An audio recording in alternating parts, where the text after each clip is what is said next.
CIET NCERT presents audiobook Poorvi, textbook of English for grade 8. Page 1. On the left side of the page is a QR code for additional resources that you will find on the Diksha app. Scan the QR code via the Diksha app. Unit 1. Wit and Wisdom. The wit that won hearts. Let us do these activities before we read. 1. Select qualities of a person who uses wit from the box given below. The box has the following words: wise, stubborn, punctual, serious, courageous, confident, clever, observant, energetic, powerful, charming, humorous, creative. Now discuss reasons for your choice of qualities. 2. Work in pairs and answer the riddles that are given below. Share the answers with your classmates and teachers. On the left side of the page, there is an image of a boy asking riddles. On the right side of the page is the image of a girl asking riddles. The first riddle is, I can be a friend or a foe, depending on how you use me. I can bring both joy or pain. What am I? The second riddle, what is always in the front of you but can't be seen? The third riddle, I can be measured but I cannot be touched. I can be spent but I cannot be saved. What am I? The last riddle, what has to be shared before you can keep it? Remember, you will find the answers of these riddles on page 16. Page 2. Discuss in pairs. 1. Why are the qualities like humor and wit important in a person? 2. Why do you think kings and queens prefer to have witty people among their courtiers? 3. If you were asked to solve a disagreement between two people, what approach would you take? 4. Have you ever been in a situation where a small misunderstanding led to a big problem? How was it resolved? Let us read. On the center of the page is the image of King Krishnadeva Raya standing next to his throne.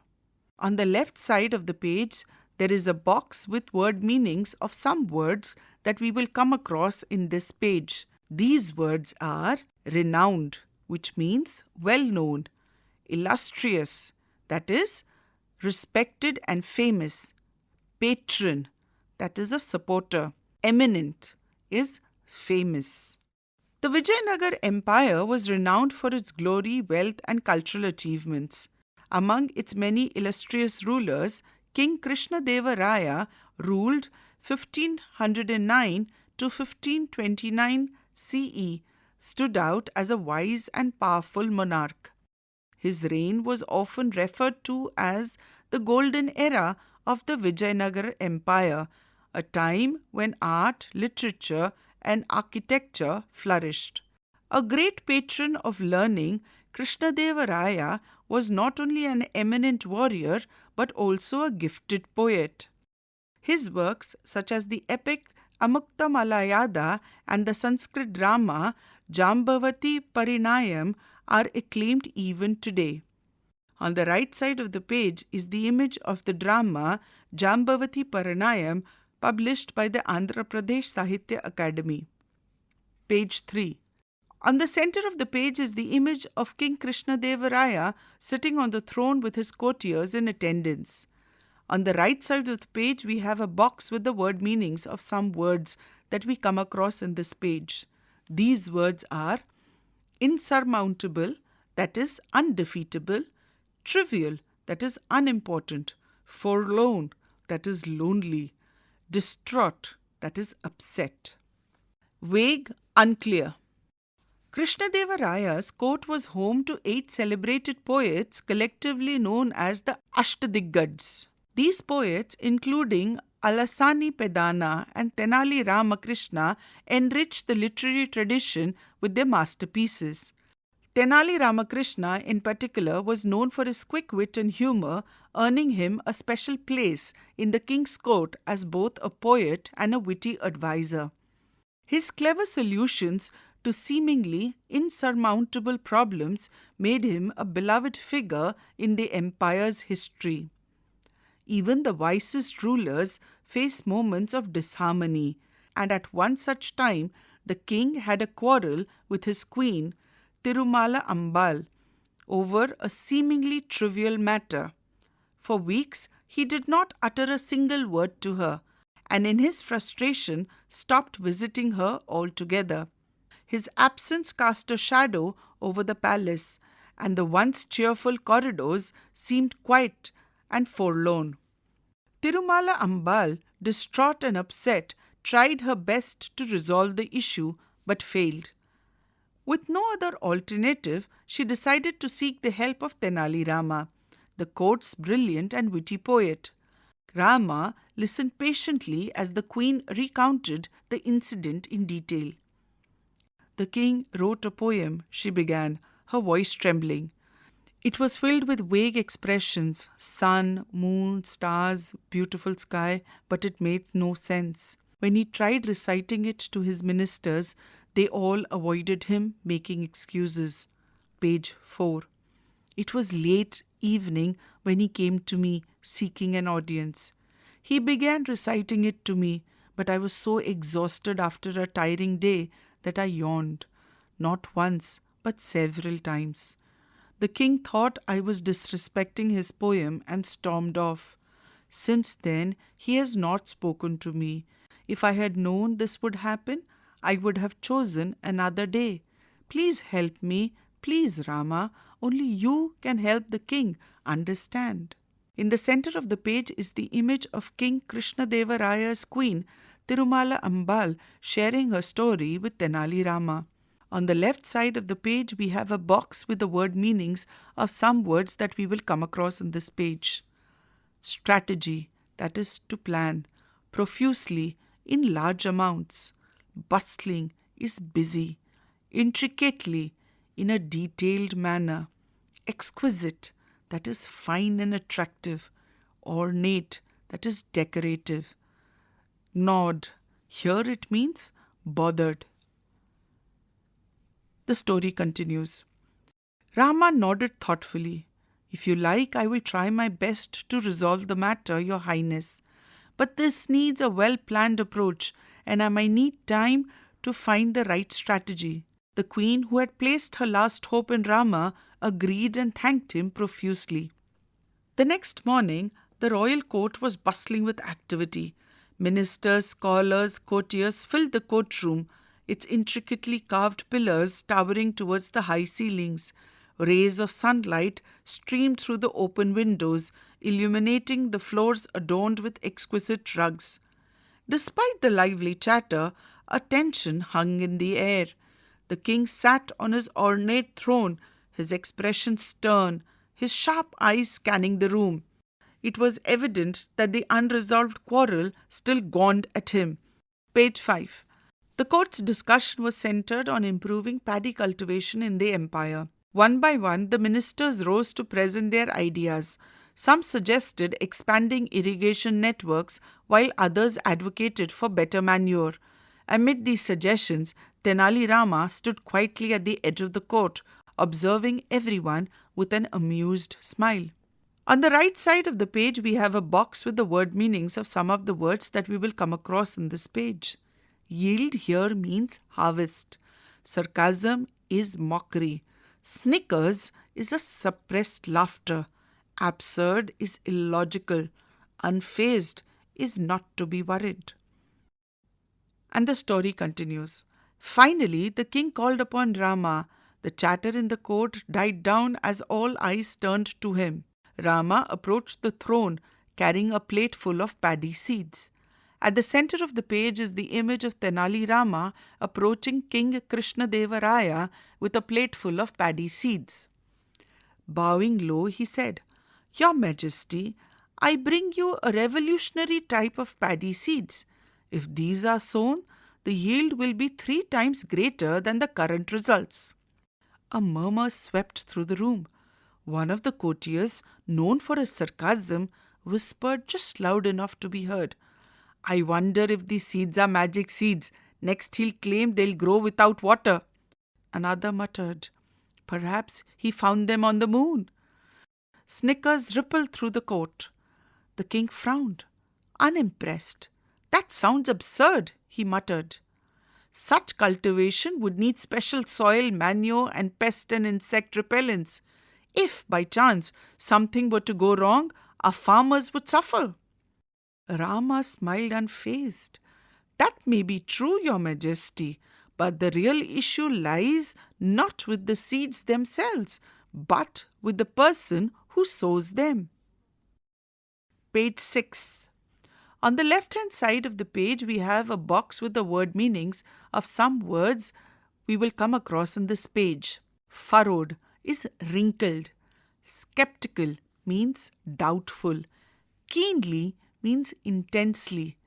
Gesture, it is a movement of a hand or head to express an idea or a meaning. The story continues. A hush fell over the court as Rama's words hung in the air. The king's eyebrows furrowed. What is wrong with the person who sows the seeds? Speak clearly, Rama, he roared. Rama glanced around the court, his sharp gaze meeting skeptical eyes of the courtiers. If one were to sow seeds without proper care, no one would reap a good harvest, he said, pausing for effect. And what if the person had a habit of yawning while sowing?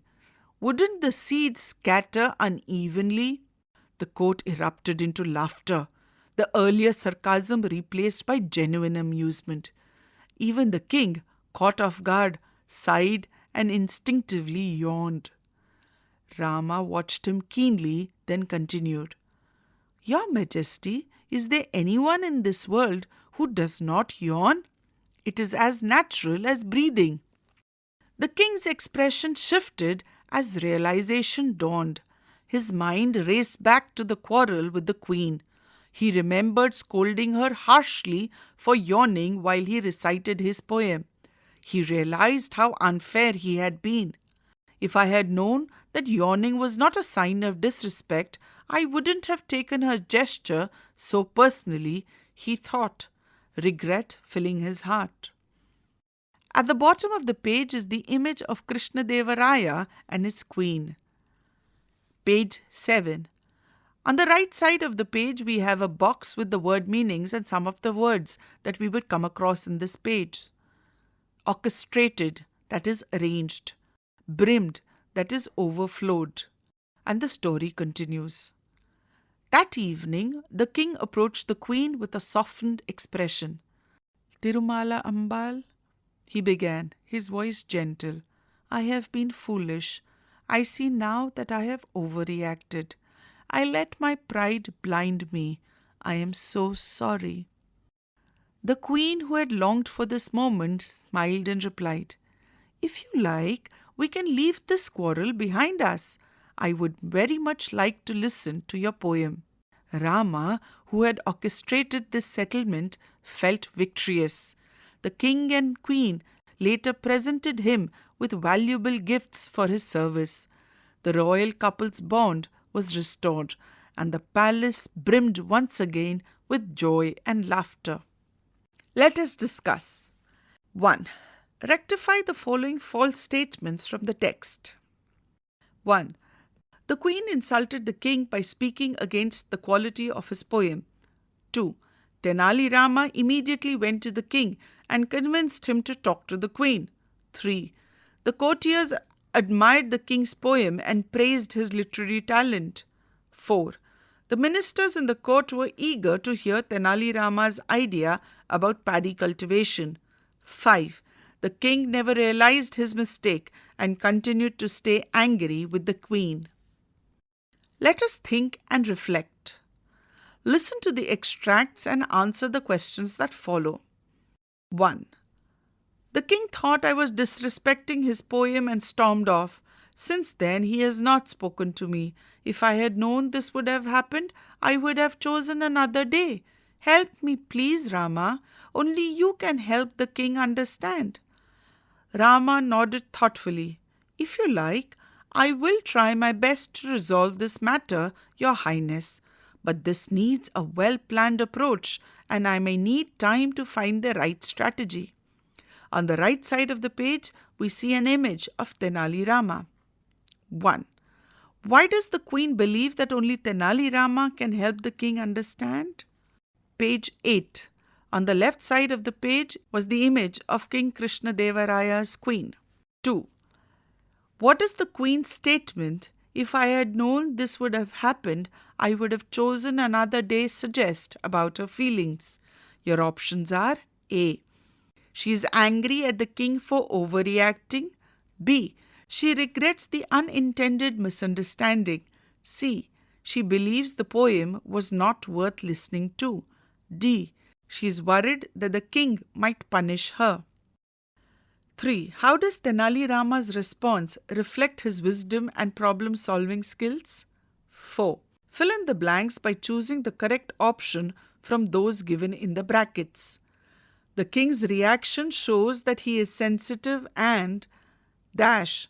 Your options are has a lot of faith or takes great pride in his poetry. Question 2.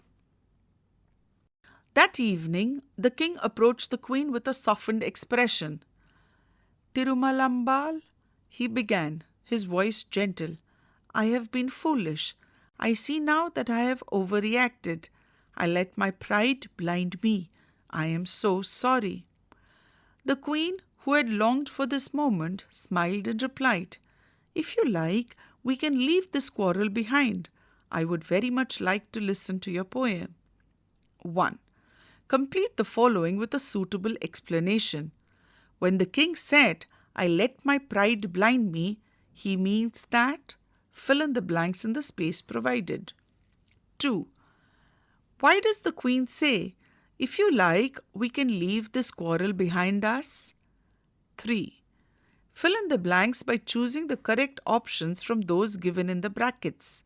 The king acknowledges that his pride clouded his judgment, which shows fill in the blank in the space provided. Your options are intelligence and courage or maturity and self-awareness. 4. State any one characteristic that the queen response to the king's apology shows about her. 2. Answer the following questions. 1. Why was Vijayanagara Empire considered to be in its golden era during Krishna Deva Raya's reign? 2. How did Tenali Ramakrishna gain a special place in the king's court? 3. How did the quarrel between the king and the queen affect the palace? 4. What strategy did Tenali Rama use to make the king realize his mistake? Page 9. 5. What was the reaction of the courtiers when Tenali Rama introduced his special paddy seeds? 6. How does the story conclude and what lesson can be learnt from it? Let us learn. Fill in the blanks and complete the paragraph by choosing suitable expressions from the box given below. The box has the following words: cast a shadow, mind raced back, murmurs swept through the room, stormed off, hush fell over, and rippled through. My mother is quite witty, and her sense of humour always lightens stressful moments. Once at a family dinner, an argument began over a minor issue and one blank space, making everyone feel uncomfortable. Just as things were getting serious, she made a clever remark and laughter, 2 blank space, the gathering, making everyone relaxed. The person who started the argument, 3 blank space. Everyone disapproved of the action and a 4 blank space. My 5 blank space to how my mother had saved other situations like this. Without her, such moments would have been 6 blank space over the gatherings. I hope that I grow up to be as witty as my mother. 2.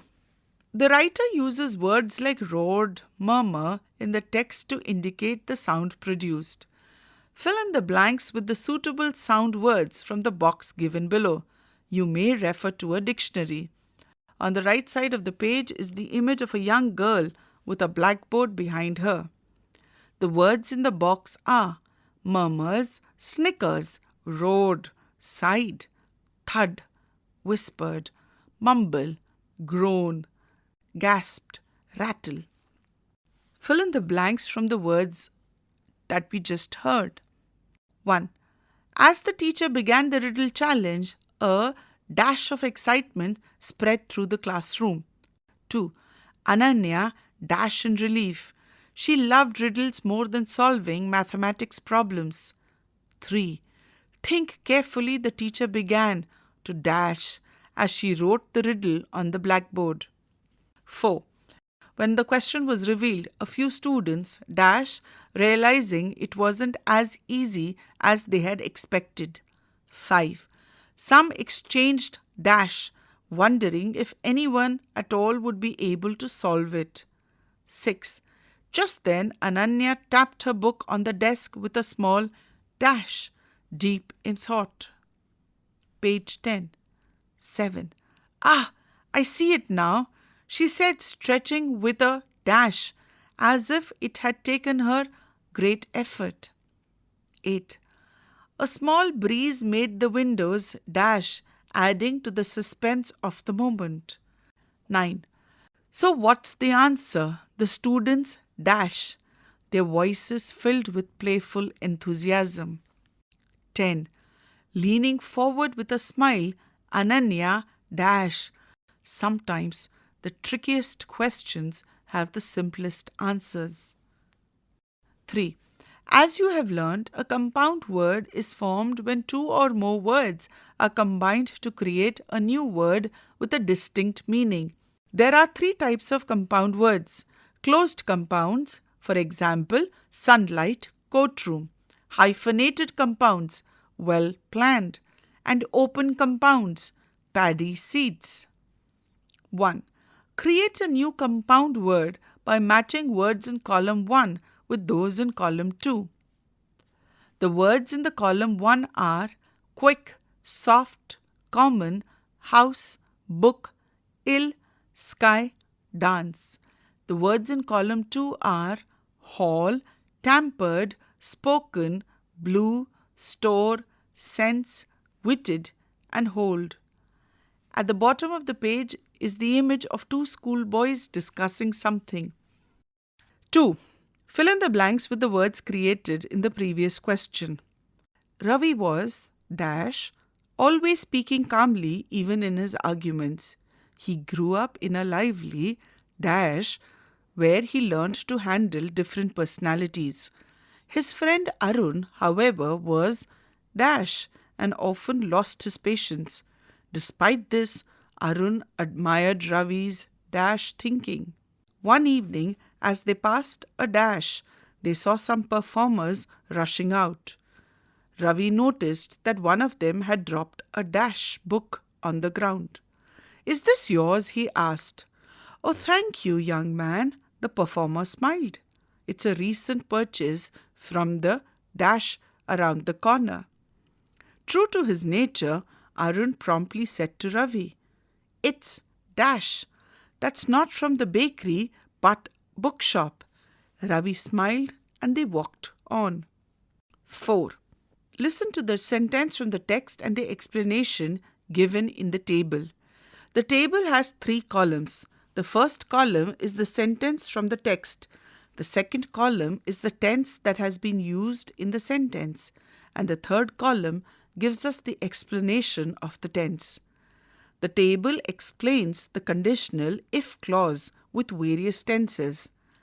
Like in the first row, the sentence from the text is, "If you like, I will try my best to resolve this matter."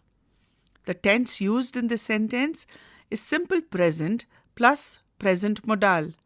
And the explanation is, the condition in the if clause may or may not be fulfilled. The present tense refers only to a possible future action. In sentence 1, "if you like" is the subordinate clause, if clause, and "I will try my best to resolve this matter" is the main clause. In the next 2 sentences, identify the subordinate and main clause. The second sentence from the text is, "If by chance something were to go wrong, our farmers would suffer. The tense used in the sentence is simple past plus past modal. And the explanation is the condition in the if clause expresses a hypothetical or imaginary situation. The third sentence from the text is, if I had known this would have happened, I would have chosen another day. The tense used is past perfect plus would have and past participle. And the explanation is, the condition in the if clause describes what the speaker would have done differently if the past situation had been different, and it is impossible to rectify it in the present. Page 12. Now we will match the subordinate clause, that is if clause given in column 1 with the appropriate main clause given in column 2 to make complete sentences. The subordinate if clauses in column 1 are 1. If I had a magic wand. 2. If it rains tomorrow. 3. If you had listened carefully. 4. If you finish your homework. 5. If I were invisible. 6. If the alarm had rung. In column 2, we have various examples of main clauses. These are A. We will go to the theatre. B. I would sneak into the secret room. C. I would give myself wings. D. The boys would have woken up on time. E. We will stay indoors and play board games. F. You would have solved the puzzle. 5. Complete the following sentences appropriately with either the main clause or the subordinate if clause. 1. Your teacher will be unhappy if. Complete the sentence. 2. They would have caught the train if. Complete the sentence. 3. Dash if you continue to stay up late every night. 4. If she knew the answer, complete the sentence. 5. Dash if she had studied harder. 6. If I had ₹1,000,000, complete the sentence. 6. Complete the following sentence. One example is being read out to you. If I were a tree, I would play with the wind and talk to the birds. Second, if I were the head teacher of my school, complete the sentence. 3. If I were a bird, complete the sentence. 4. If I were a magician, complete the sentence. 5. If I had studied harder, complete the sentence. Let us listen. You will listen to a woman narrating a story. As you listen, fill in the blanks in each of the following sentences that you will hear by selecting the correct options. Page 46. You will now hear the transcripts for the Let Us Listen activity given on page 12. The Wit That Won Hearts. You will listen to a woman narrating a story. As you listen, you need to fill in the blanks for the following sentence given by selecting the correct options. The narration goes, Hello everybody, today I'll be narrating a story about a quick-witted courtier in the kingdom of Vijayanagara. A renowned scholar, proud of his abilities, once visited the kingdom of Vijayanagara. You see, he wanted to challenge the scholars in the court of King Krishnadeva Raya. The court scholars did not want to accept the challenge as they were worried of being defeated by the visitor. Beside this, they also were afraid that the king would be angry if they refused to face the scholar. They knew that only the quick-witted Tenali Rama would be able to manage the situation. So naturally, they asked him for a solution. As expected, Rama told them he would accept the challenge. The next day, Rama arrived at the palace. Rama and the challenger sat facing each other. There was a bundle wrapped in silk kept near Rama. He placed his hand on the bundle and said to the visitor, Let us start by discussing the merits of Tilakashta Mahishabandhana. The visitor was taken aback. He had read thousands of works, but he had never heard of this work. He had no idea what to say. The scholar had to accept his defeat. Ashamed, he quietly left the palace. Now the king was curious to know about the great work Rama had mentioned. Rama smiled and removed the silk cloth. There was a huge bundle of sticks tied with a thick rope. The king was puzzled and asked for an explanation. Rama told him, "O king, til is sesame, kashta is a stick. Tila kashta means sticks of sesame plants." Then, displaying the rope, Rama said, "This is the rope used to tie a buffalo. Mahisha means buffalo. Bandhana means the rope used to tying. So this is Tila Kashta Mahisha Bandhana." Page 47. The king burst out laughing. The poor visitor had become scared hearing such a difficult name. In this way, Rama taught the arrogant scholar a lesson. 2.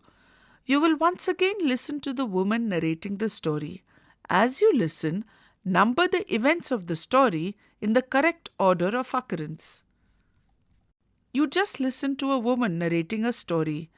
Fill in the blanks in the following sentence by selecting the correct option.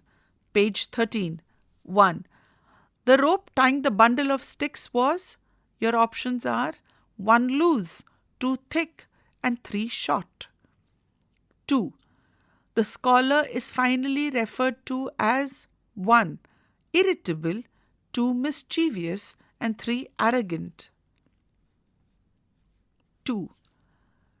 Listen to the story once again. As you listen, number the events of the story in the correct order of occurrence. The events of the story are: Sentence 1. The great scholar was ashamed because he did not know what to say. Sentence 2. Rama accepted the challenge thrown by the visitor. Sentence 3. Rama had a bundle tied in silk when he came to the palace. Sentence 4. The king laughed at the explanation given by Rama. Sentence 5. The visitor wanted to show his superiority over others in the palace. Sentence 6. Rama showed the work to be a bundle of sticks tied together by a rope. Sentence 7. The king wanted to know more about the work mentioned by Rama. Sentence 8. The court scholars were afraid of the king's anger. Now that you have listened to the story, number the events of the story in the correct order of occurrence. Let us speak. 1. While asking questions, it is important to use the appropriate tone to convey the correct meaning. 1. Yes or no questions have a rising tone at the end. Are you coming home? 2. WH questions have a falling tone at the end. When will you come home? This rise and fall in tone is called intonation. Now work in pairs and mark the intonation in the questions given below. Take turns to practice by saying them aloud with the correct intonation. 1. Is this your cat? 2. What is the name of your cat? 3. Will you be going to your village? 4. Why are you going to your village? 5.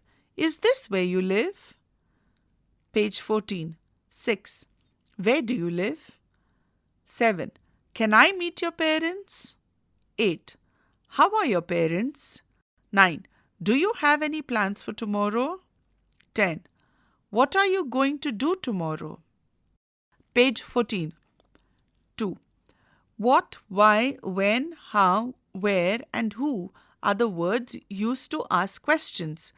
These words are called question words. Let us use these words and make some questions. While making questions, remember the correct word order. Who the cleverest character is in the story is the incorrect order. Work in pairs and take turns to ask and answer questions about a trip that you are planning. Remember to use the correct intonation while asking these questions. Here are some prompts for you. 1. The destination. Plan a where question. 2. Purpose. Plan a why question. 3. Mode of transport. Plan a how question. 4. Duration. Plan a when question. 5. Travel companions. Plan a who question. 6. Activities. Plan a what question. Do not forget to use the correct intonation while asking these questions. Now work in pairs and take turns to ask and answer the questions about witty characters in folk tales or stories that you have read. Use the correct intonation while asking questions. For example, if you wish to ask about your favorite character in the folk tale, you would use a who question, and the question would be like, who is your favorite character in the folk tale? Similarly, try these following questions. 1. The name of the witty character. Ask a who question. 2. The reason for his or her wit being so important in the story. Ask a why question. 3. The most famous trick or clever idea he or she used. Ask a what question. 4. The time period or setting of the folktale or story. Ask a when question. 5. The way she or he used his or her intelligence to solve a problem. Ask a how question. 6. The location where the story takes place. Ask a where question. Page 15. On the right side of the page is an image of a teacher with students. Let us write. A narrative essay is written on a personal experience or an imagined experience. 1. Listen to the narrative essay. A lesson in responsibility. One bright morning, I woke up to the sounds of birds chirping loudly. For once, I wasn't late for school. My uniform was neatly laid out, and my homework was already packed in my bag. I felt proud of myself for being so organized. But little did I know, the day would still teach me an important lesson. During the morning assembly, our teacher, Mrs. Rao, announced a surprise science quiz. My heart skipped a beat. I had studied the chapter a week ago, but I had forgotten to revise it over the weekend. As I sat at my desk with the question paper in front of me, I froze. The questions looked familiar, yet I couldn't recall the answers clearly. I tried my best to focus, but it wasn't enough. Later, when the results were announced, I scored much lower than I expected. Disappointed, I spoke to Mrs. Rao after the class. She smiled and said, "It's not about how much you know, but how consistently you prepare. Small efforts add up every day." Her words stayed with me. From that day on, I made it a habit to revise my lessons regularly, even if there wasn't an immediate test. Responsibility isn't just about being on time or finishing tasks. It's about being ready for what's unexpected. Now work in pairs and check if the following features are present in the narrative essay that you just heard. 1. Introduction. The essay begins with a clear and engaging opening. The introduction sets the context for the narrative. 3. The central idea or purpose is clear. 2. The body of the essay. Events are narrated in a logical sequence. Descriptive details are used. Characters and settings are clearly described. The narrator's emotions or thoughts are shared. The essay includes a challenge or a problem or a turning point.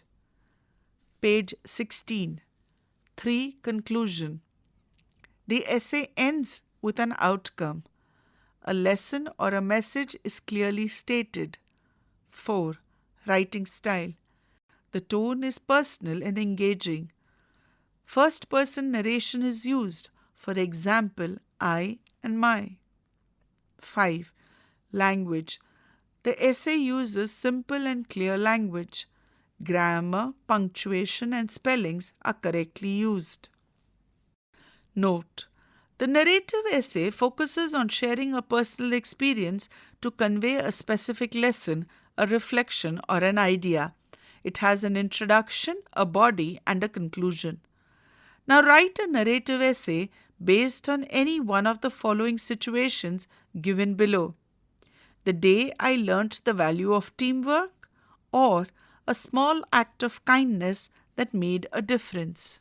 Let us explore. 1. Limericks are poems in 5 lines that have a twist in the last line. Read and enjoy the following limericks and create one of your own.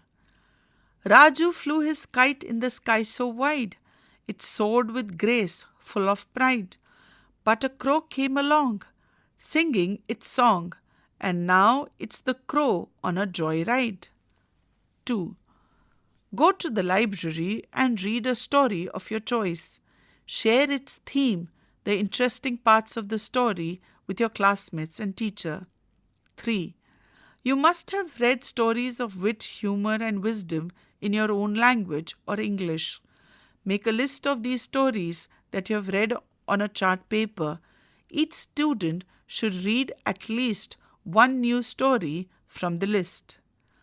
The answers to the questions on page 1 are: 1. Words, 2. Time, 3. The future, and 4.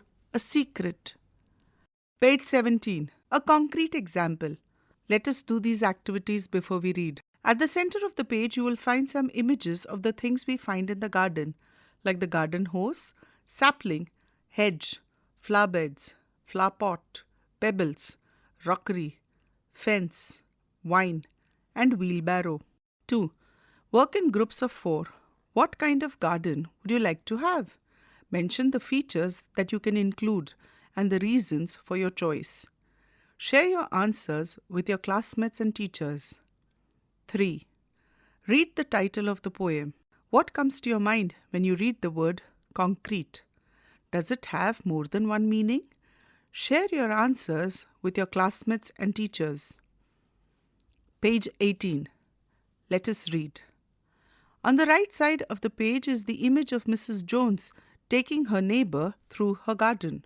The poem reads: My next door neighbor, Mrs. Jones, has got a garden full of stones, a crazy path, a lily pond, a rockery, and just beyond, a sundial with a strange device, which Mrs. Jones thinks rather nice.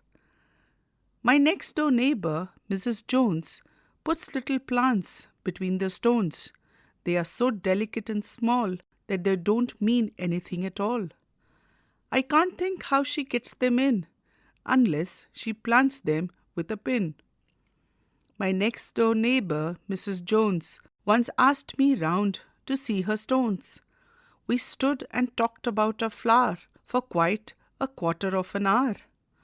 Where is this lovely thing? I cried. You are standing on it, she replied. This poem was written by Reginald Arkell. Page 19. Let us discuss. Complete the following summary with exact words from the poem.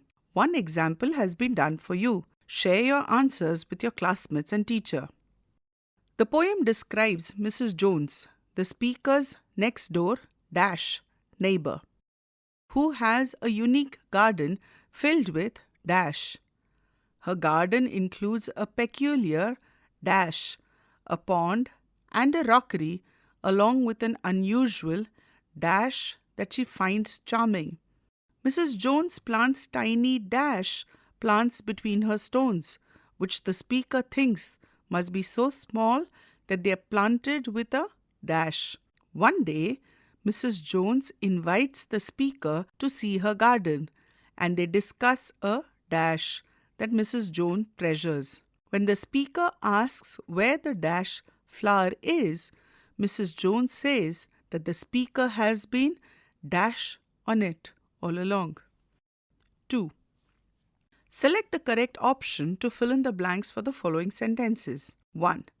The tone of the poem is dash. Your options are 1. Mocking, 2. Humorous, 3. Mournful, 4. Amusing, 5. Light-hearted. You need to select whether the correct option is 1, 2 and 3, B. 1, 2 and 5, C. 2, 3, 4 or D. 2, 4, 5. 2. The speaker in the poem is dash. Your options are 1. Mrs. Jones, 2. The poet, 3. A gardener, 4. A child. 3.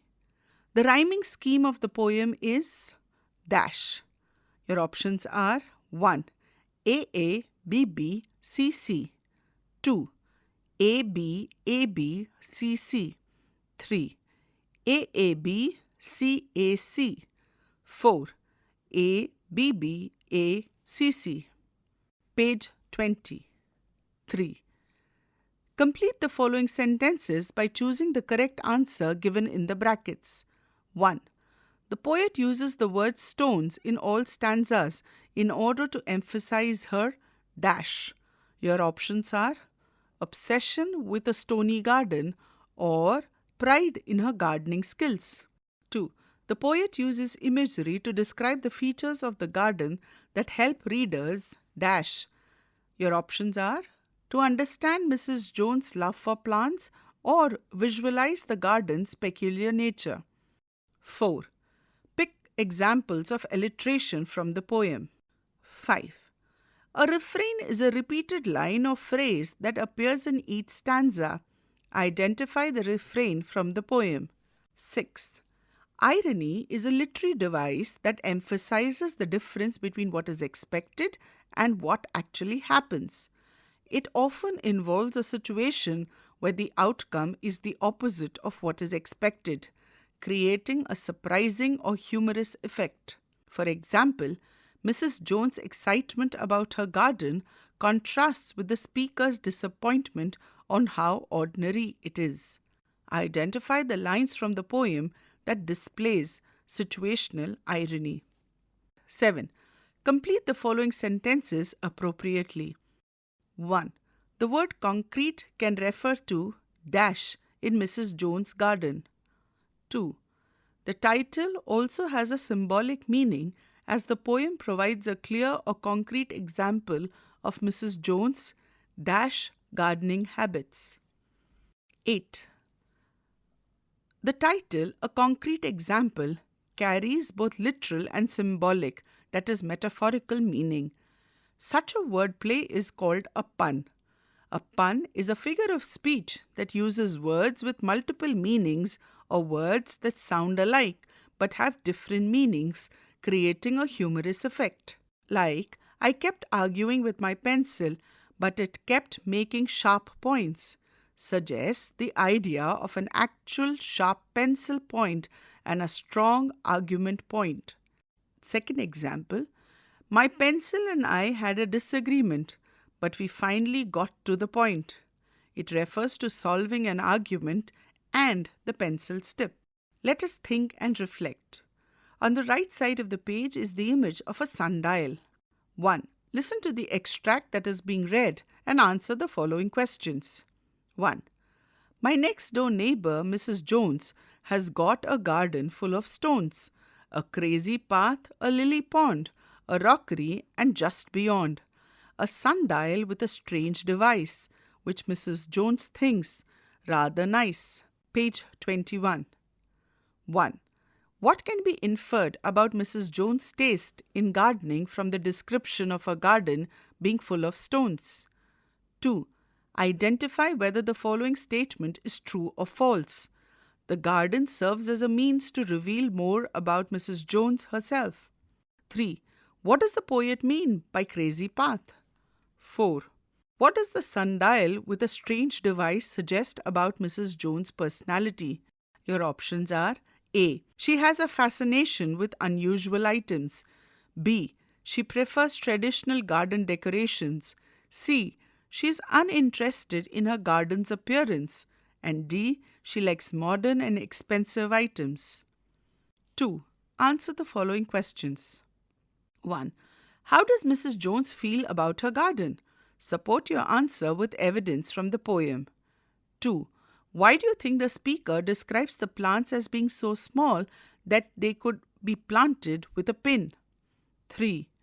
What do we get to know about Mrs. Jones based on her gardening style and her interaction with the speaker? 4. The poem portrays Mrs. Jones in a positive light. Support the statement. 5. What does the poem tell us about the way people think differently about the world around them? Let us learn. 1.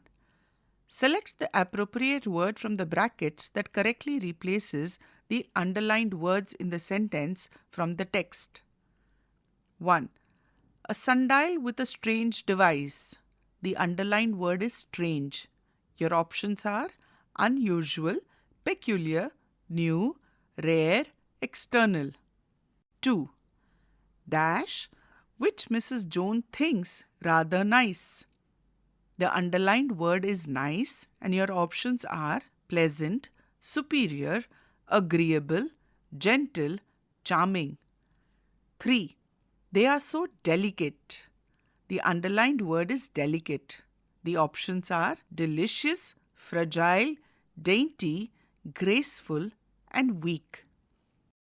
4th. Where is this lovely thing? I cried. The underlined word is cried. The options are exclaimed, wept, shouted, announced, whispered. Page 22. 2. The sundial is referred to as a device in the poem.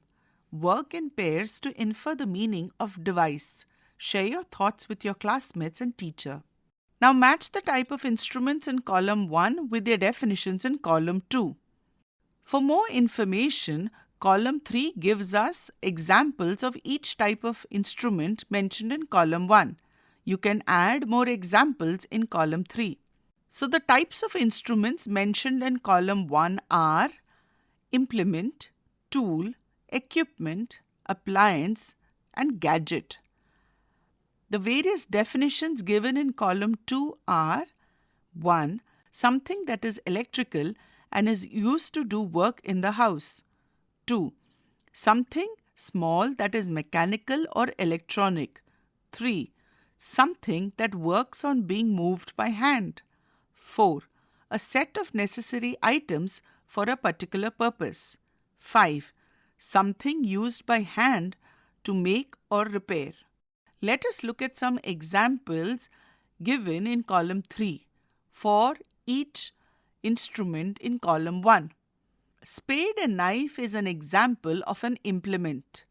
Hammer is an example of a tool.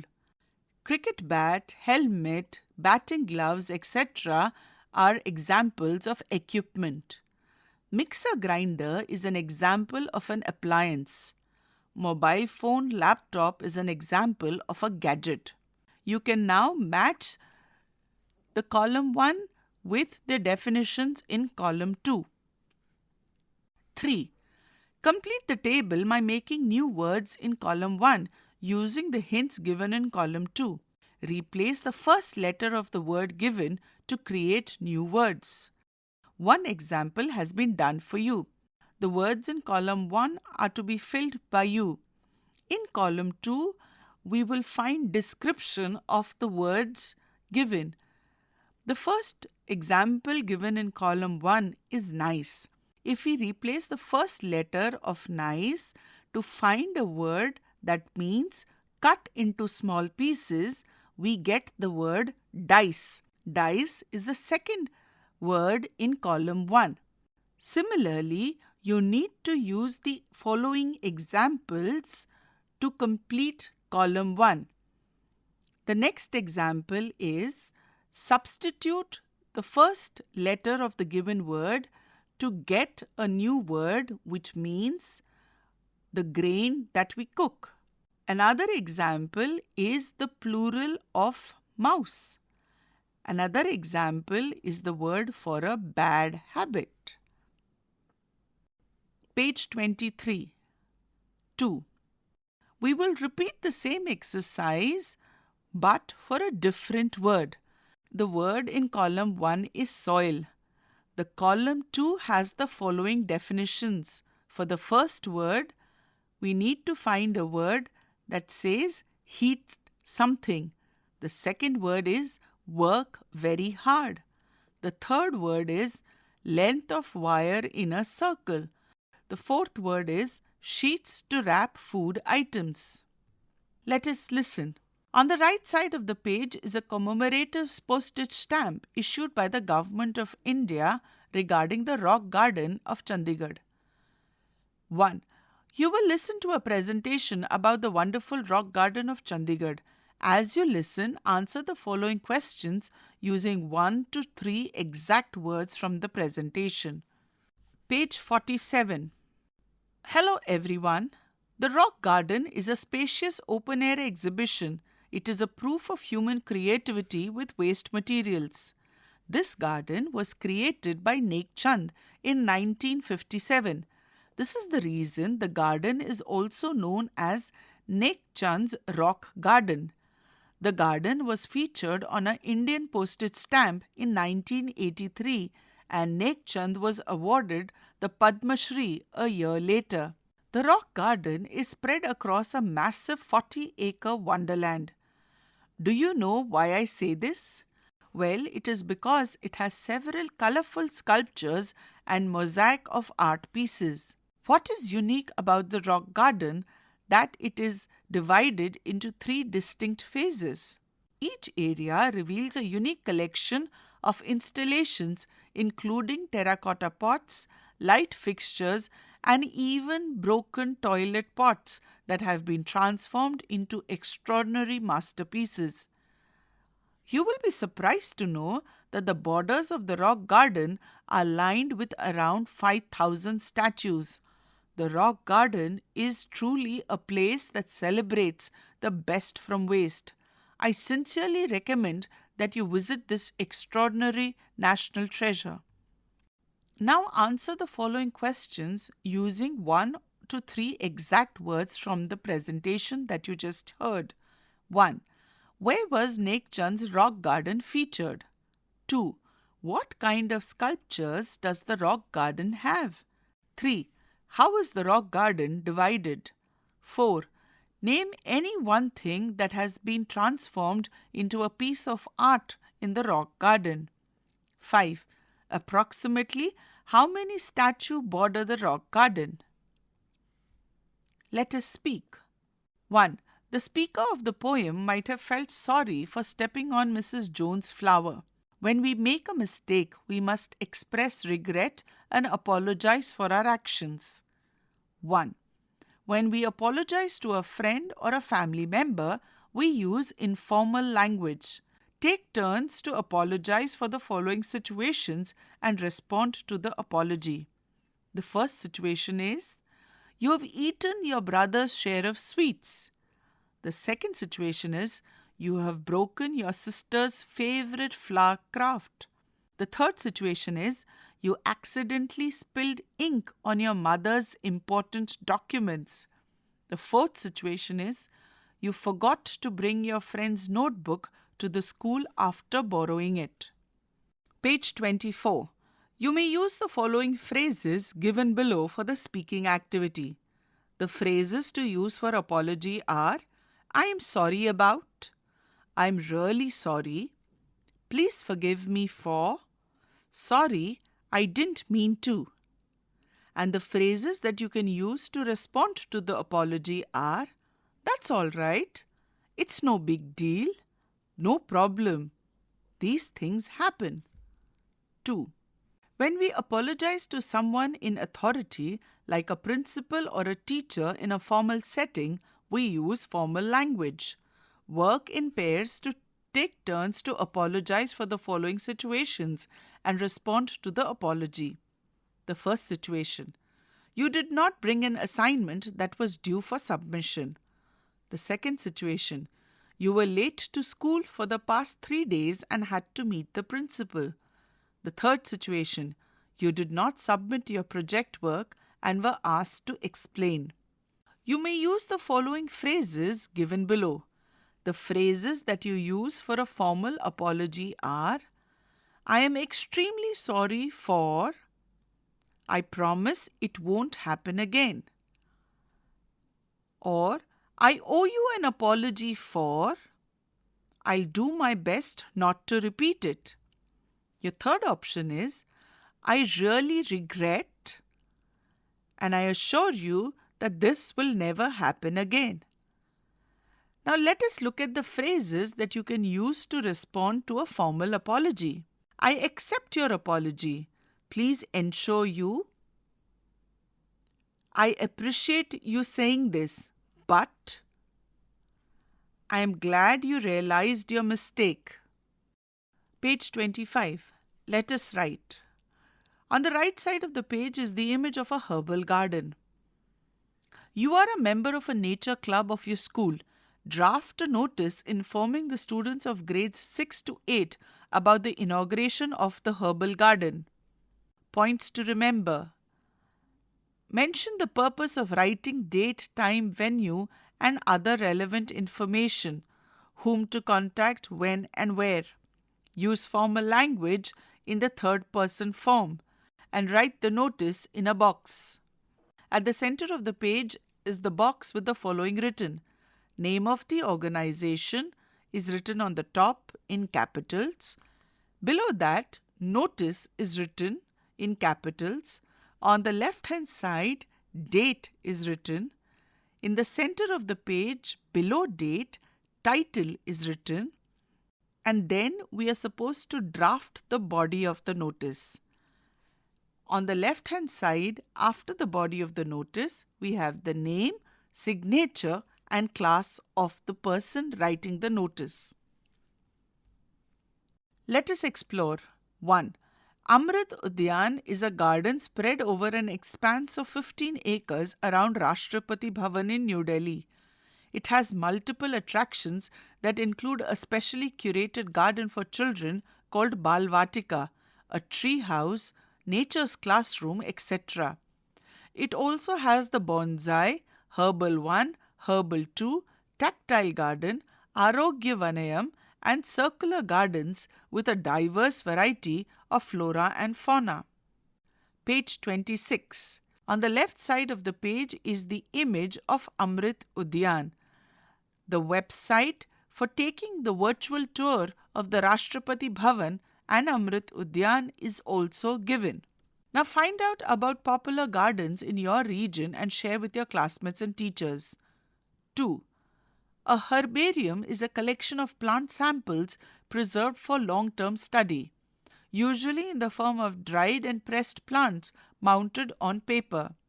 The website is virtualtour.rashtrapatibhavan.gov.in.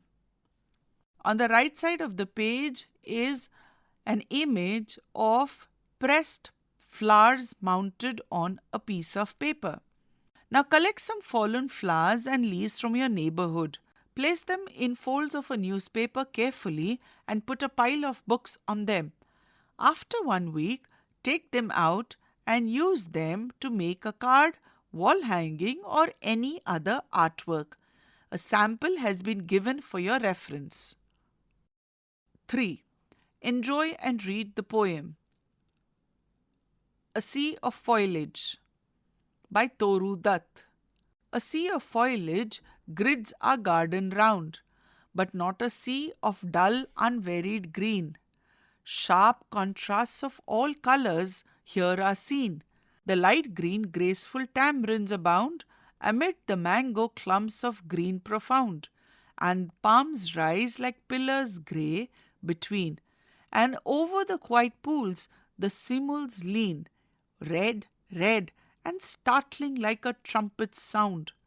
But nothing can be lovelier than the ranges of bamboos to the eastward when the moon looks through their gaps and the white lotus changes into a cup of silver. One might swoon drunken with beauty then, or gaze and gaze on a primeval Eden in amaze. Page 27. Wisdom paves the way. Let us do these activities before we read. 1. Why do we seek advice of the elderly in our family? Share your thoughts with your classmates and teachers. 2. Knowledge is about learning facts and information, while wisdom is using that knowledge with good judgment. Work in pairs. Listen to the following situations and classify each one of them as either knowledge or wisdom. 1. Ria's understanding of plant care helped her grow a healthy vegetable garden in her backyard.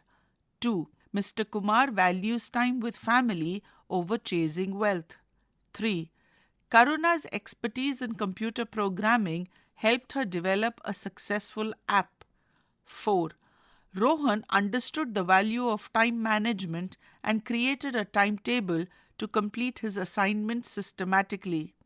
5. Ramesh chose to forgive his friend for a misunderstanding. 6. Miss Vijayanti delivered a lecture on Indian classical music at the cultural festival. At the center of the page, we have a table with 2 columns, knowledge and wisdom. You need to now classify the situations that you heard above as either knowledge or wisdom. 3. Listen to the picture description carefully. At the bottom of the page is an image of a village scene where there are 4 people, a broken house, a monkey sitting on top of the broken house, and a cat hanging from the tree nearby. The 4 people are discussing amongst each other and looking at the monkey. Now, what do you think might have happened? Share your answers with your classmates and teachers. Page 28. Let us read. On the left side of the page, we have a box with the meanings of some words that we will come across in this page. The words are adorned, that is beautified, tapestries, that is heavy decorative fabrics woven with pictures or patterns, resolute, that is determined, bustling is busy. Let us read.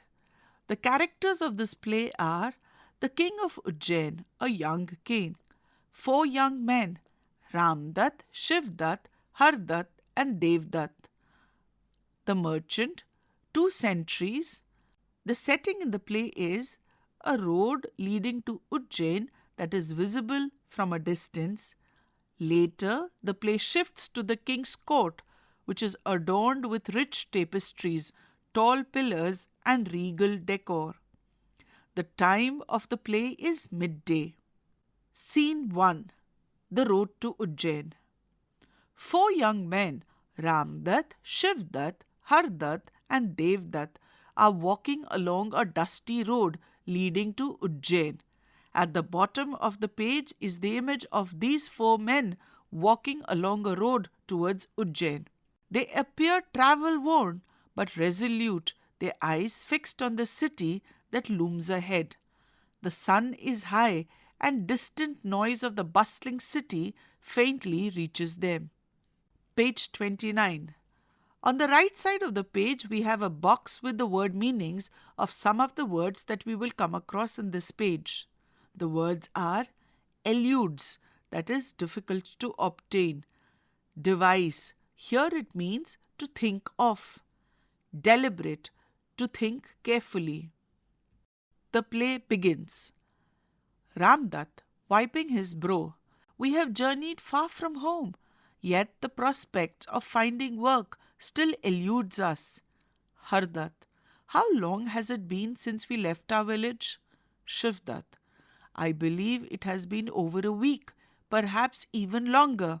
Ramdutt, 10 days to be precise. Every day feels longer than the last.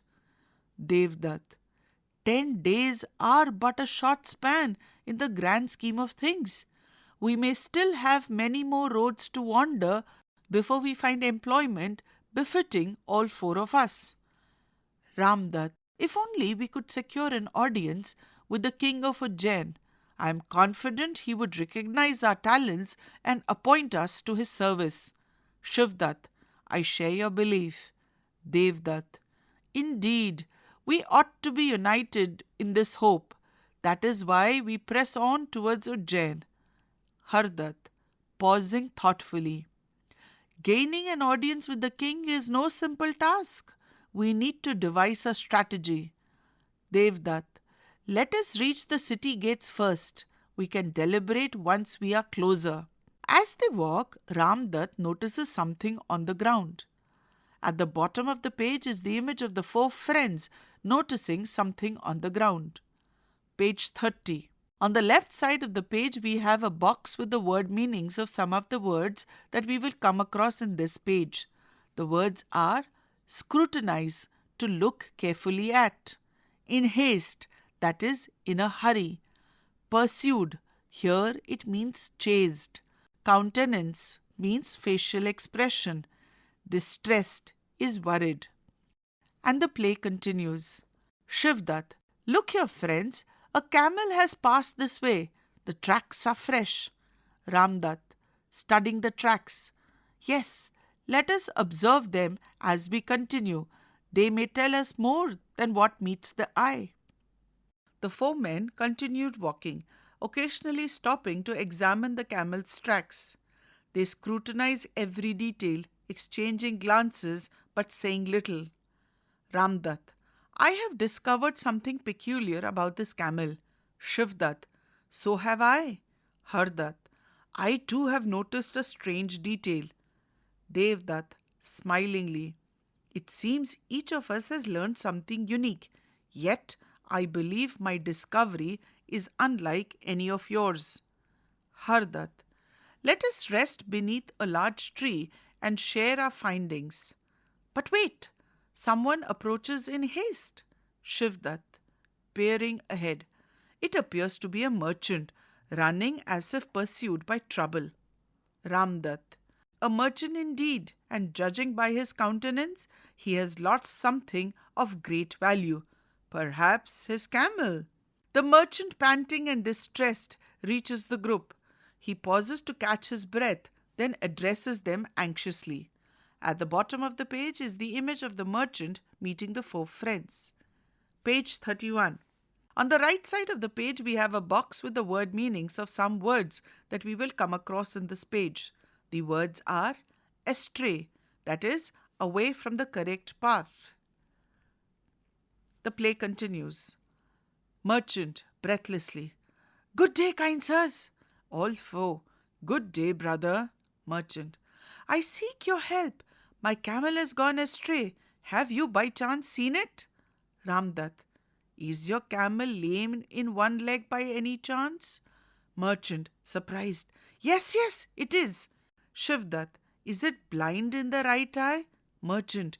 Precisely. It is blind in one eye, the right one, as you say. Hardutt. And does it have a short tail? Merchant, astonished. You describe it perfectly. Yes, it has a short tail. Devdutt. Tell me, sir, has it not been suffering from a pain in the stomach? Merchant, taken aback. How could you possibly know that? The poor creature has been unwell for 2 weeks now. Surely you're a healer. I will gladly pay your fees if you can cure it. But tell me, where is my camel? Ramdutt, we regret to inform you that we do not know where it is. At the bottom of the page is the image of the merchant and the four friends approaching Ujjain. Page 32.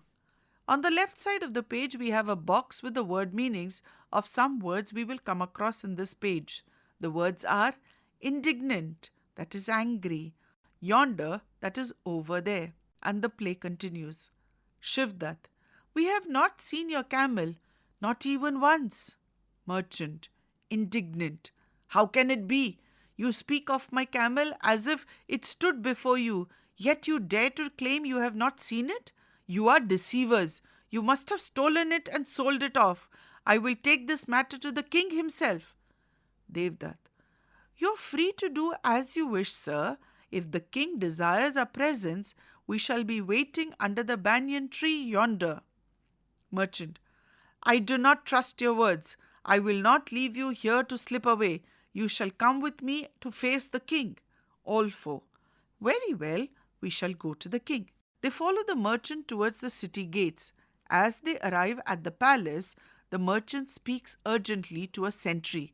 The sentry leads the merchant inside. But before we go ahead, let us discuss. 1. Complete the following sentences with suitable reason. One example has been done for you. Share your answers with your classmates and teachers. 1. Shivdat said, I believe it has been over a week, perhaps even longer, because it had been a long time since they left the village. 2.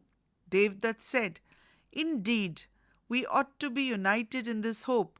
That is why we press on towards Ujjain. Because 3. Hardutt said, Look there, friends, a camel has passed this way. The tracks are fresh. Because 4. Shivdat said, It appears to be a merchant running as if pursued by trouble. Because 5. The merchant said, How could you possibly know that? The poor creature has been unwell for 2 weeks now. Surely you are a healer. Because 6. Devdutt said, You are free to do as you wish, sir. If the king desires our presence, we shall be waiting under the banyan tree yonder. Because Page 33. On the right side of the page, we have a box with the word meanings of some of the words that we will come across in this page. Draperies means long thick curtains. Canopy here means a cover fixed over a seat for decoration. Grievance is a complaint. Accusations is a claim that someone has done something wrong. And the play continues. Scene 2. The King's Court. The king of Ujjain sits upon his throne, surrounded by courtiers. The grand hall is adorned with rich draperies, tall columns, and a golden canopy. The king, regal in his bearings, watches intently as the merchant and the sentry bow before him. King, commanding, What is the matter that brings you to my court? Sentry, Your Highness, this merchant has come with a grievance against 4 travellers.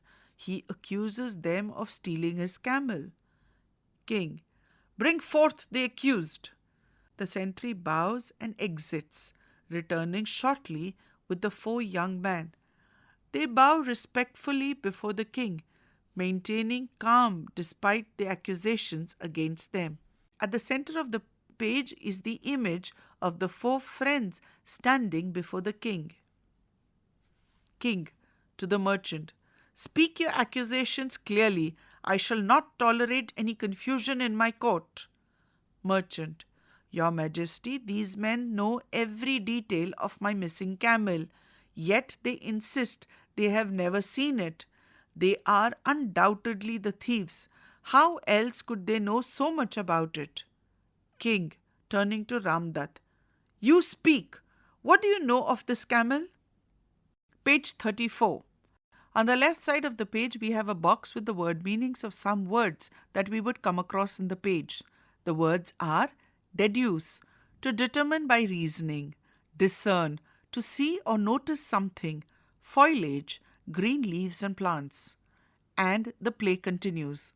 Ramdutt, Your Highness, I discovered that the camel is lame in one of its legs. King, And how did you deduce this? Ramdutt, From its tracks on the road, I observed that only 3 feet left distinct impressions. The 4th was faint, indicating a limp. The pattern of the tracks told the tale of a creature struggling to bear its weight evenly. King, nodding thoughtfully, Impressive observation. You have sharp eyes indeed. To Shivdat, And what of you? What did you discern about this camel? Shivdat, I observed that the camel was blind in the right eye, Your Majesty. King, How did you arrive at this conclusion? Shivdat, It had nibbled only on the foliage to the left of the road, leaving the right side untouched. The leaves on the right side hung undisturbed, as if unseen. From this I deduced it could not see with its right eye. At the center of the page is the image of Shivdat explaining how he deduced that the camel was blind from its right eye. King, smilingly, well reasoned. Such detail is not easily noticed by a casual traveller. To Hardat. And your finding? Hardat. I discovered that the camel's tail is short, Your Highness. King. Explain how you came to such a conclusion. Page 35. On the right side of the page, we have a box with the word meanings of some words that we will come across in this page. The words are fended off, that is, guarded against. Insight, a clear, deep understanding. Sound, healthy. Intimately, in a detailed way. Flawless, perfect. Chastened, felt sorry. Counsel, advice. Beacon, guiding light. And the play continues. Hardat, I noticed small drops of blood along the track, likely from mosquito bites. A camel with a long tail would have fended off these pests with ease. These small pecks told me of an animal lacking such defense, hence the short tail. King, impressed. You reasoned with great insight, showing both observation and deduction. Turning to Devdat. And you, what did you observe that set you apart from your companions? Devdat. Your Majesty, that the prints of the camel's forefeet were deep and clear, while those of the sound hind foot were faint. This indicated that the camel was drawing up his hind legs, likely due to discomfort. It moved cautiously, burdened by a pain in its belly, trying to spare itself further, suffering with every step. King, marvelling, extraordinary. You have not seen the camel, yet you know of it intimately. Your reasoning is flawless and speaks of wisdom that goes beyond mere sight. Turning to the merchant. Your accusations are baseless and misguided. These are men of wisdom, not thieves. Go and continue your search for your camel and be mindful of whom you accuse in the future. The merchant, chastened and embarrassed, bows deeply and exits, his face red with shame. King, to the foreman. You have demonstrated remarkable intelligence and the ability to see beyond the obvious. Such minds are rare and highly valued in my court. I extend to you the honor of becoming my advisers. Your counsel shall guide my decisions, and your wisdom shall be a beacon for my kingdom. What do you say to my offer? Ramdat, stepping forward. Your Highness, it is an honor we had not dared to dream of. Shivdat, we are humbled and deeply grateful for your trust in our abilities. Page 36. At the top of the page is the image of the four friends expressing their gratitude to the king. And the play continues. Hardat. To serve a wise and just ruler like yourself is a privilege we accept with all our hearts. Devdat. We shall dedicate ourselves to your service, offering our insights and counsel in all matters you see fit. King, rising from his throne. Then let it be known across the kingdom that 4 new advisers stand by my side. May your wisdom shine upon Ujjain and guide us to prosperity. The court erupts in applause as the king steps down to greet his new advisers. The 4 men stand proud and humbled, their journey fulfilled in a manner they had never anticipated. The curtain closes. Now let us discuss. 1. Arrange the following events that you're going to hear about in the order of their occurrence from scene 2 of the play. One example has been done for you. Share your answers with your classmates and teachers. Sentence 1. The king makes the 4 young men his advisers, impressed by their skills. This sentence is 8th in sequence. Page 37, Sentence 2. Ramdat explains how he infers from the tracks that the camel is lame. Sentence 3. The king asks the merchant to clearly state his accusation. Sentence 4. The king praises the young men for their observations and dismisses the merchant's accusation. Sentence 5. Shivdat reveals that the camel is blind in the right eye as it only had chewed on the leaves on the left side of the road. Sentence 6. Devdutt explains his observations about the camel's pain and careful movement. Sentence 7. Hardutt clarifies how he knew that the camel has a short tail. Sentence 8. The merchant accuses the 4 men of knowing a lot about his missing camel. Let us think and reflect. Listen to the extract that follows and answer the following questions. 1. Devdutt. 10 days are but a short span in the grand scheme of things. We may still have many more roads to wander before we find employment befitting all 4 of us. Ramdutt. If only we could secure an audience with the king of Ujjain. I am confident he would recognize our talents and appoint us to his service. Shivdutt. I share your belief. Devdutt. Indeed, we ought to be united in this hope. That is why we press on towards Ujjain. Hardutt, pausing thoughtfully. Gaining an audience with the king is no simple task. We need to devise a strategy. Identify the false statement from the 2 statements that are being read and rectify it. A. Devdutt believes that finding employment is an easy task. B. Ramdutt is confident that the king would recognize their talents. 2. What does Ramdutt's confidence in gaining the king's recognition tell us about him? 3.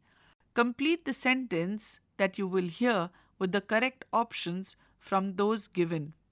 In the line, that is why we press on towards Ujjain, the phrase press on refers to page 38. Your options are A. Walking with heavy steps. B. Moving forward with determination. C. Slowing down frequently for rest. D. Stopping briefly to save time. 4. Hardutt says, we need to devise a strategy. What can be inferred about Hardutt's character from this statement? A. He is doubtful of their abilities and wants to give up. B. He is eager to rush into the palace without preparation. C. He is cautious and thoughtful, preferring to plan ahead. D. He relies on others to make decisions for the group. Question 2. King, to the 4 men. You have demonstrated remarkable intelligence and the ability to see beyond the obvious. Such minds are rare and highly valued in my court. I extend to you the honor of becoming my advisers. Your counsel shall guide my decisions, and your wisdom shall be a beacon for my kingdom. What do you say to my offer? Ramdutt, stepping forward. Your Highness, it is an honor we had not dared to dream of. On the left side of the page is the image of the king. 1. Select the option that is both true for assertion A and reason R. The assertion is, the merchant left the court feeling humbled and ashamed, and the reason is, the king commanded that the 4 wise men join his court. Options are, both assertion and reason are true, and the reason is the correct explanation of the assertion. Option B. Both assertion and reason are true, but the reason is not the correct answer for the explanation of the assertion. Option C. The assertion is true, but the reason is false. Option D. The assertion is false, but the reason is true. Question 2. Complete the following sentence by choosing the correct option. The line, see beyond the obvious, means that the men had the ability to dash. Your options are A. Challenge common beliefs with reasoning. B. Interpret information in traditional ways. C. Notice details that others might overlook. D. Predict what is going to happen in the future. Question 3. Complete the following sentence with a suitable reason. Ramdutt described the king's offer as an honor we had not dared to dream of because. 4. How does the king's offer to the foemen reflect his values as a ruler? Page 39. 2. Answer the following questions. 1. What does the dusty road leading to Ujjain tell us about the challenges of the young men's journey? 2. Why did the merchant become suspicious of the foemen? What does this tell us about him? 3. How do the 4 young men's observation about the camel serve as a turning point in the play? 4. Why did the king believe the 4 young men and not the merchant? 5. How does the capability of the 4 young men make them suitable to become advisors? 6. Why does the merchant feel ashamed of accusing the 4 young men of stealing his camel? Explain in your own words. Let us learn. 1. Complete the sentences by filling in the noun form of the textual words given in the brackets. 1.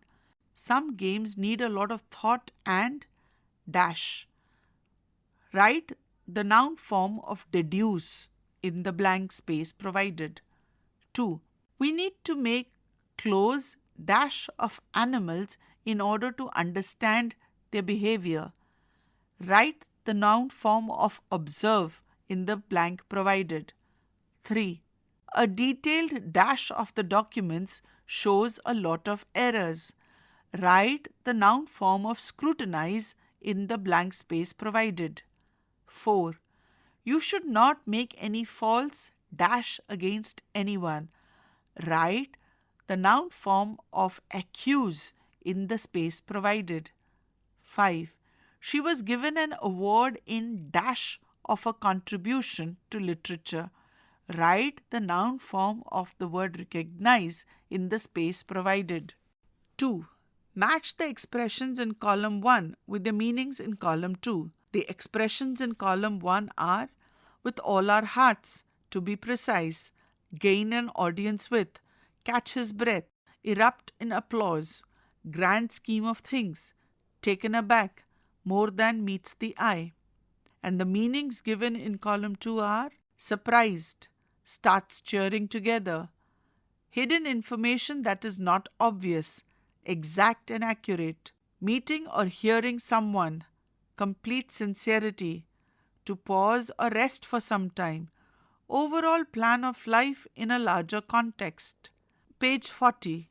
Now make sentences using any 5 of the expressions from column 1. 3. Match the different meanings of face and bear with the correct usage in the sentences given in the table below. N stands when the word is used as a noun and V stands for the word when it is used as a verb. The word is face and the meanings are as a noun. The front part of the person's head from the forehead to the chin. As a verb, to be positioned with the face or front towards. Another meaning as a word is to deal with a difficult task or situation. Another meaning as a noun is the front or surface of anything. Now match these meanings to the following sentences. 1. Ravi turned to face his father when he was called. 2. The face of the clock was painted red and blue. 3. She has a round, smiling face. 4. We should be ready to face life's challenges. Now similarly, let's do another exercise for the word bear. As a verb, the word bear means tolerate. As a verb, it also means to accept. As a noun, it describes a large, heavy mammal. And as a verb, it also means to produce or give birth. Now the meanings given in column 1 have to be matched to the sentences that reflect the meaning. The sentences are, the trees that I planted in my garden took a long time to bear fruit. 2. I spotted a bear on a wildlife safari. 3. Ria agreed to bear the responsibilities with confidence. 4. I can't bear the sound of vehicles honking. Page 41. 4. Match the highlighted words in the sentence in column 1 with the functions they express in column 2. The sentences in column 1 are, I will gladly pay your fee if you can cure it. The highlighted word is will. 2. You must have stolen it and sold it off. The highlighted word is must. 3. You shall come with me to face the king. The highlighted word is shall. 4. How could you possibly know that? The highlighted word is could. 5. I am confident he would recognize our talents and appoint us to his service. The highlighted word is would. 6. A camel with a long tail would have fended off these pests with ease. The highlighted word is would. 7. They may tell us more than what meets the eye. The highlighted word is may. 8. May your wisdom shine upon Ujjain and guide us to prosperity. The highlighted word is may. 9. Indeed, we ought to be united in this hope. The highlighted words are ought to. 10. We need to devise a strategy. The highlighted word is need to. 11. You speak of my camel as if it stood before you, yet you dare to claim not to have seen it? Now that you've heard sentences in column 1 with the highlighted words, from column 2, match the functions they express. The functions given are expression of belief, imagined or hypothetical possibility, moral obligation or advice, challenge, logical conclusion, wish or hope, necessity, prediction, willingness, command, possibility.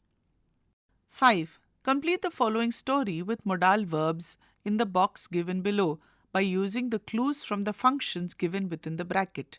As you listen to the story, remember modal verbs can have the following functions. They can show ability, necessity, suggestion, or even a possibility. The words given in the box are may, might, must, could, should, need to, and can. Let us listen to the story. Page 42. An old man known for his wisdom lived in a village. One day a young boy asked him, how 1 dash use the modal verb that shows ability. I become wise like you.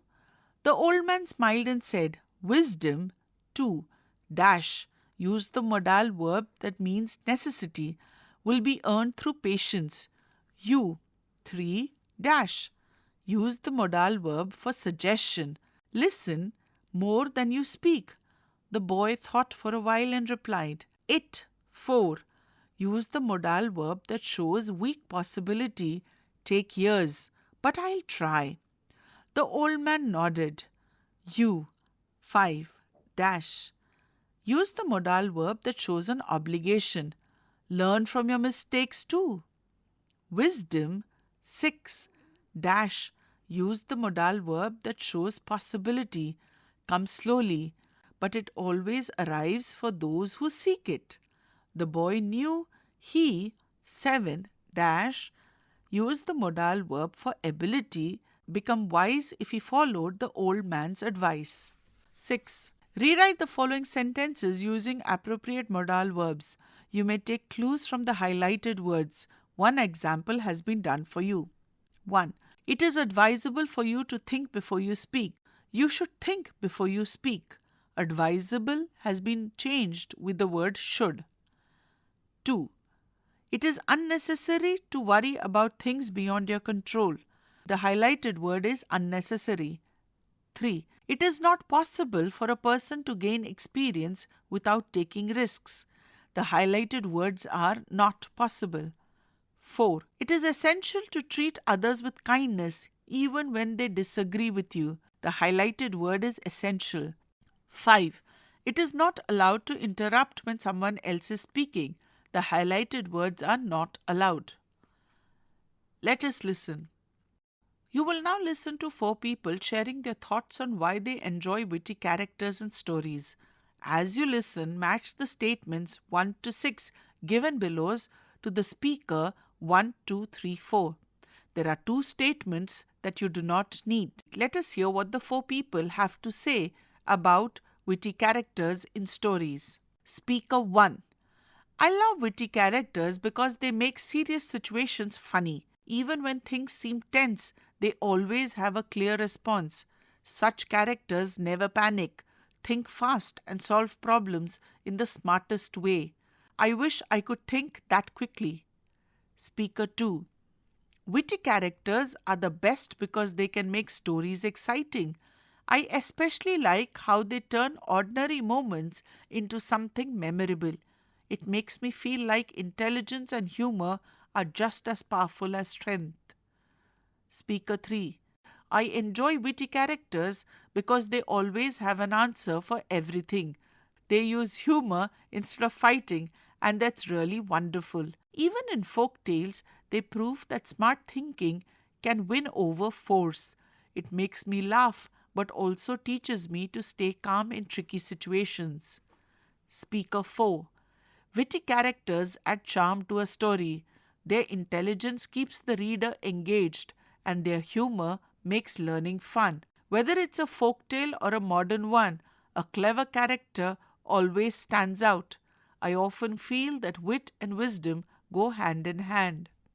Now that you've listened to the 4 people sharing their thoughts, match the 6 statements given below to speaker 1, 2, 3, 4. The statements are: witty characters prove that cleverness is as powerful as strength. 2. Witty characters show us ways to make learning enjoyable. 3. Witty characters in story keep the reader involved. 4. Witty characters teach me that tricky situations can be managed calmly. 5. Witty characters add excitement to a story by their extraordinary deeds. 6. Witty characters can deactivate tense situations with their cleverness. Page 43. Let us speak. 1. Look there, friends. It means the emphasis is on look, not to do something else or any other action. 2. Look there, friends. The emphasis is to look there and not here or there or somewhere else. 3. Look there, friends. Here the emphasis is on friends. It is addressing the friends and not anybody else around. Now work in pairs. Take turns to say the following sentence aloud by stressing on the highlighted words. Share the meaning of the sentences with each other and the teacher. I take my dog for a walk in the evening. The stress is on I. The next sentence. I take my dog for a walk in the evening. The stress is on take. 3. I take my dog for a walk in the evening. The highlighted words are my dog. 4. I take my dog for a walk in the evening. The highlighted words are a walk. 5. I take my dog for a walk in the evening. The highlighted words are in the evening. 2. Statements and exclamatory sentences usually end with the following tone. Listen to the teacher read these sentences aloud and repeat it with correct intonation. Very well, we shall go to the king. Yes, yes, it is. Now practice by saying the following sentence with the correct intonation. Good day, kind sirs. We regret to inform you that we do not know where it is. You describe it perfectly. You shall come with me to face the king. Page 44. Let us write. 1. You have observed that the Kacha road leading to your colony is in a very bad condition due to heavy rains. The potholes are dangerous for people and can lead to accidents. They also serve as a breeding ground for mosquitoes as there is stagnant water all around. Write a letter of complaint to the Commissioner, Municipal Corporation or the Sarpanch, Gram Panchayat to look into the matter and take necessary action. Follow the format of the formal letter and draft the letter with the help of the cues given below. The cues are: the body of the letter has the first paragraph where we state the purpose of writing and the issue at hand. Some useful phrases are: I would like to bring to your attention, or I am writing to draw your attention towards. The second paragraph of the body of the letter gives details and consequences of the problems. The useful phrases in this case are: the problems that we face are, dash is causing inconvenience as a result of, consequently. The body of the letter has the third paragraph where we can give suggestions and request for swift actions. Some useful phrases include: Firstly, I would like to suggest, give your suggestion. Secondly, and then give your suggestion. Or, I request you to look into this matter and do the needful. Or third, I look forward to your prompt response. Let us explore. 1. Staging a play requires creativity, organization, and teamwork. Steps involved in staging a play are 1. Choose a play that suits your requirement of theme, duration, number of actors, and available resources. Page 45. On the left-hand side are the images of many faces showing various expressions. 2. Choose a director, a stage manager, a light and sound in charge, a props manager, a costume designer, and a makeup artist. 3. Hold auditions and decide the roles. 4. Read the script and plan stage movements and positions for each scene. 5. Make a schedule for rehearsal. 6. Work on set design, backdrop, and make or collect the required props. 7. Design or gather appropriate costumes. 8. Plan makeup and hairstyle to suit the play's time period. 9. Check light and sound arrangements. 10. Hold a dress rehearsal including sound and light effects. 11. Promote the event through posters and pamphlets. 12. Organize the backstage with labeled props, costumes, and actors' entrance or exits. 13. Present the play to the audience. Now present the enactment of the play, Wisdom Paves the Way, with the help of the steps you have just read. Ensure you use the correct intonation and sentence stress. 2. Stories related to wit and wisdom have always fascinated the readers. Go to the library and read stories associated with the following: Vikramaditya and Betal, Tenali Rama, Gopal the Jester, Panchatantra Tales. On the right side of the page is the image of a book that reads Panchatantra Tales. At the bottom of the page is a box with 2 quotations. The first is by Savitribai Phule, who says, "Let knowledge be the beacon that dispels the darkness of ignorance." And the second quotation is by Rabindranath Tagore. He says, "The highest education is that which does not merely give us information, but that makes our life in harmony with all existence." Unit 1 ends here. Narration Dr. Pranita Gopal, Sound Recordist Virendra Rawat, Production Assistant Mukul Singh, Directed and produced by Vimlesh Chaudhary. This audiobook is brought to you by CIET NCERT, New Delhi, India.